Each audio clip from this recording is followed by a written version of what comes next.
तो आपण मैंने समस्ते जहाँकि कहुच्छे कि गरीब श्रेणीर लोक मैंने सहारा योजना जो बाहरी से सहारा टंका आपण मानकर वर्तमान सदा जदि कहवा आसी ना एवं ये सहारा टंका केउं दिन आसीबो कौन ना बीजेपी सरकार वर्तमान सूचना देइछन्ते एवं वर्तमान ये सूचनाटी आसी कि सहारा टंका केउं दिन आसीबो। तो संपूर्ण तथ्य आज आम ए वीडियो रे जानिबा। तो वर्तमान मुझे आपण मानकु देखेदेवी कि सरकार जो सूचनाटी देइछन्ति जनसाधारण को कि सहारा टंका केमिति आसीबो केउं तारिख रे सहारा टंकाटी आसीबो सेही सूचनाटी वर्तमान मु आपण मानकु स्क्रीन सामने रे देखौछि। आपण माने मध्ये संपूर्ण भाव में बुझंतु एवं जानतु कि सहारा टंका केउं भली भाव में आपण मानकर आसीजिवो। तो आपण माने समस्त वर्तमान देखंतु कि आपण माने भाबुथुबे कि एई कथाटी सरकार जे कि कहिसन्ति मिछ। तो आपण माने देखंतु जहा कि आसी सहारा इंडिया अपडेट तरफ जहाँकि आसी सरकार तरफ जो सूचनाटी से सूचना ही मुझे देखा कौन मिछ सूचना मुझे देखो ना। तो आपण मैंने संपूर्ण भाव में भी पढ़ी पारे कि सहारा इंडिया अपडेट तरफ जो सूचनाटी आसी कि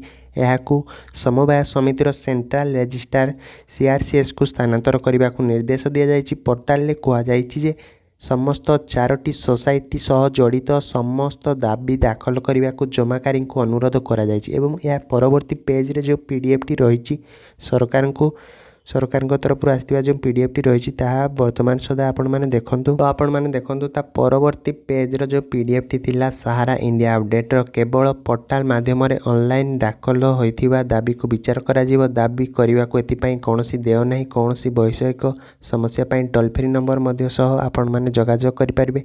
तो एभली किछि आसीथिला सहारा योजना पाई सरकार तरफ सूचना। तो जदि आपण मानकु एभली सूचना कि सहारा टंका आपण मानकर केमिति फेरिबो एवं ए टोल फ्री नंबर माध्यम रे आपण माने मध्ये जोगाजोग करि पारिबे जदि वर्तमान सदा आपण मानकर सहारा टंका आसी नाही। तो एभली किछि सूचना सरकार तरफ आसीथिला।